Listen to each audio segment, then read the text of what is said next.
Et nous sommes en compagnie de Laurent Albi, responsable de Day Trader Live chez Day by Day. Bonjour Laurent. Bonjour Lucie, bonjour Antoine. Bonjour Laurent.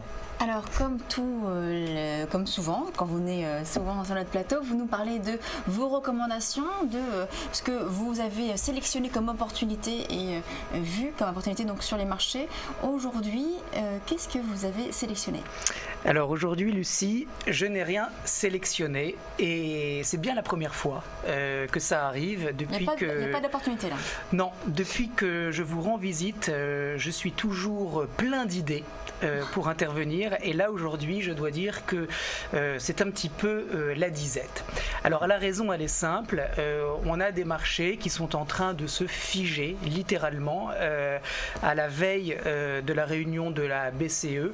Tous les opérateurs, et ils ont raison de le faire, se mettent maintenant sur les côtés car il serait imprudent, voire déraisonnable de prendre des positions importantes à 24 heures de ce qui va être donc expliqué par Mario Draghi.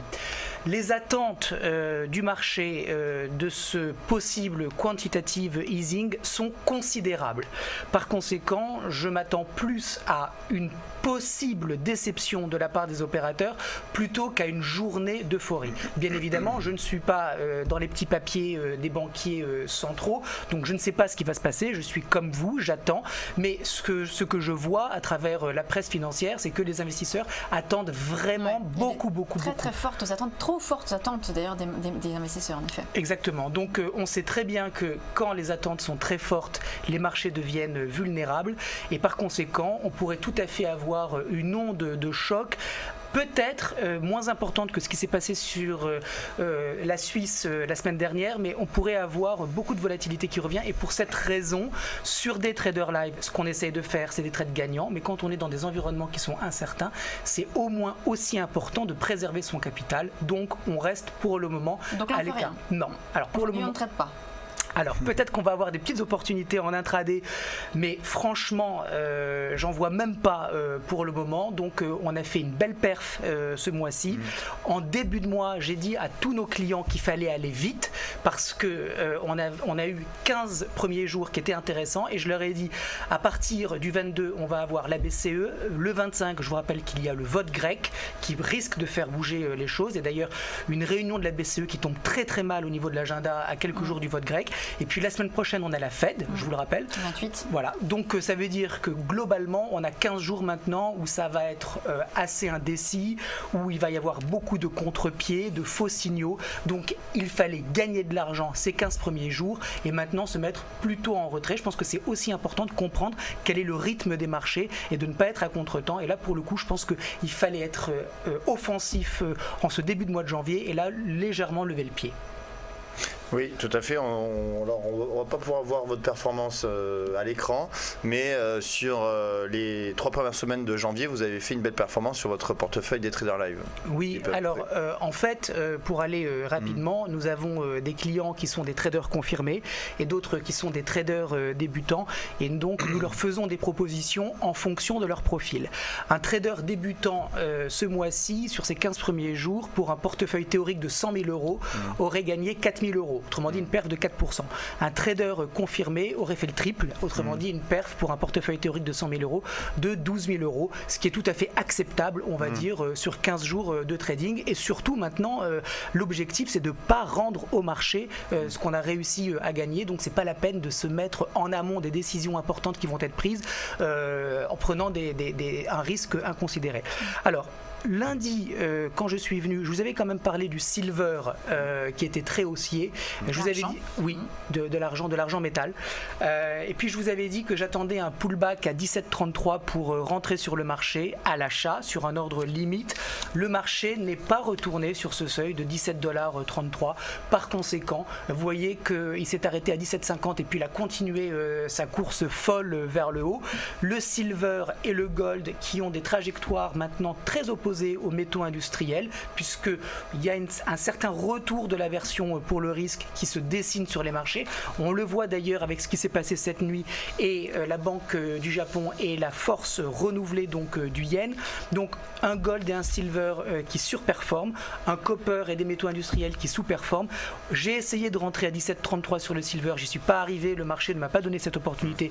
Par conséquent, on avait déjà fait un beau trade gagnant, je ne suis pas rentré absolument sur le marché, donc rien à signaler de ce côté-là. Sur le crude, j'ai pensé à un moment qu'on pouvait peut-être avoir un petit rebond technique, mais là encore, on est sur un trend baissier qui n'en finit pas. Et, vous vouliez rentrer à 49,90. Voilà, et ça n'a jamais été touché, donc on n'est pas rentré non plus.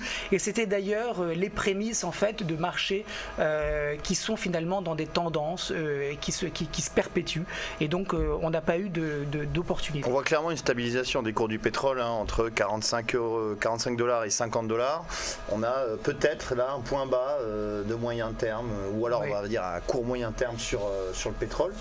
Peut-être revenir un petit peu sur l'actualité de cette nuit. Ça a été le compte rendu de la politique monétaire de la BOJ, la Banque centrale du Japon, qui a baissé ses prévisions d'inflation. On rappelle qui n'était déjà pas très haut. L'objectif, alors non, mais l'objectif de la BOJ était 1,9% et ça a été ramené à 1%, ce qui a mécaniquement fait s'apprécier le yen. Oui. Alors on pourrait revenir peut-être sur l'USD yen, qui est une paire très suivie par les investisseurs, et justement on était sur un support hier, voilà. Et d'ailleurs on est rentré à l'achat sur ce support, sur une toute petite position, parce que comme je vous l'expliquais tout à l'heure, il n'était pas question pour nous de prendre des gros risques. On est rentré donc à l'achat sur l'USD yen, on a été stoppé, on a fait une micro-perte, on a payé pour voir en quelque sorte. On avait un support, regardez, on a un trend haussier qui est fort sur l'USD yen. On était retourné sur le support, on avait une bougie d'avalement haussier qui a été suivie donc d'un doji et puis d'une accélération haussière. Et puis regardez, cette nuit on retourne un petit peu sur les plus bas de la journée d'hier. Donc voilà, ce sont ce qu'on appelle en analyse technique des contre-pieds, c'est-à-dire des faux signaux.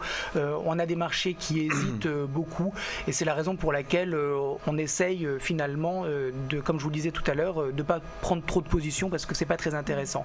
Alors vous nous parliez de l'argent tout à l'heure. Oui. C'est vrai que l'or est souvent corrélé à l'argent. C'est vrai que l'argent a un mouvement un peu plus dynamique que l'or.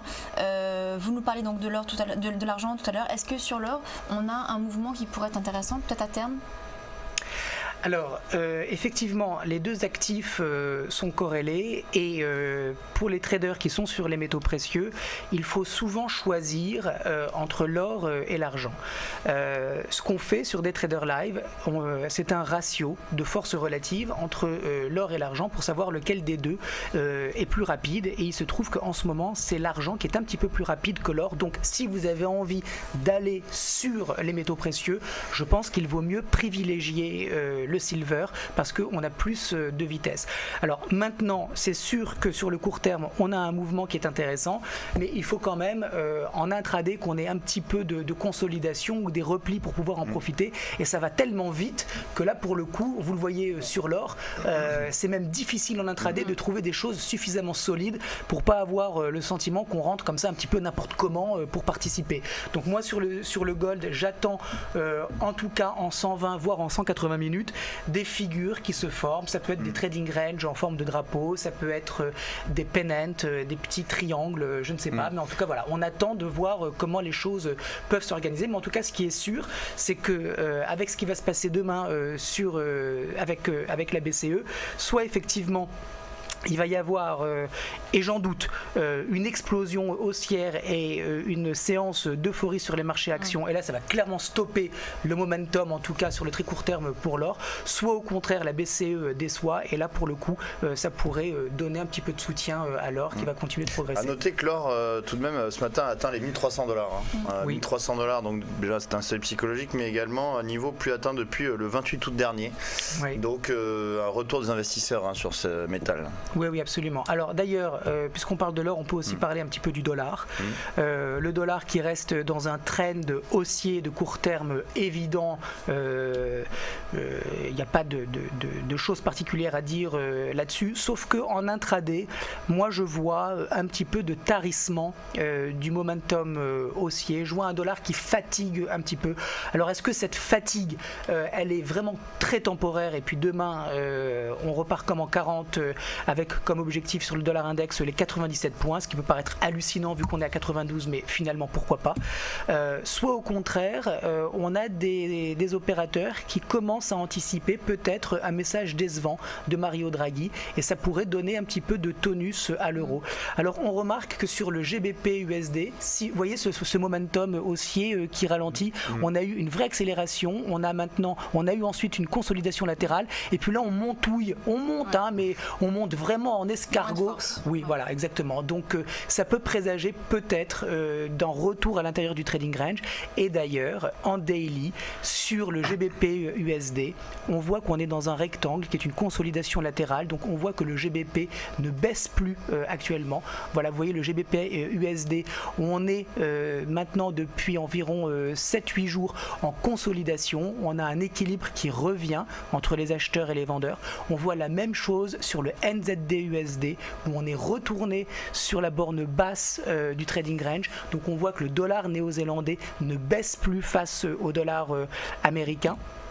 Vous le voyez ici qu'on est retourné sur cette zone de support. Alors, on teste actuellement la zone de support. Et peut-être que ça va casser d'ailleurs. Hein. Peut-être que le support va être cassé. Mais en tout cas, voilà, on est de retour sur une zone de support importante.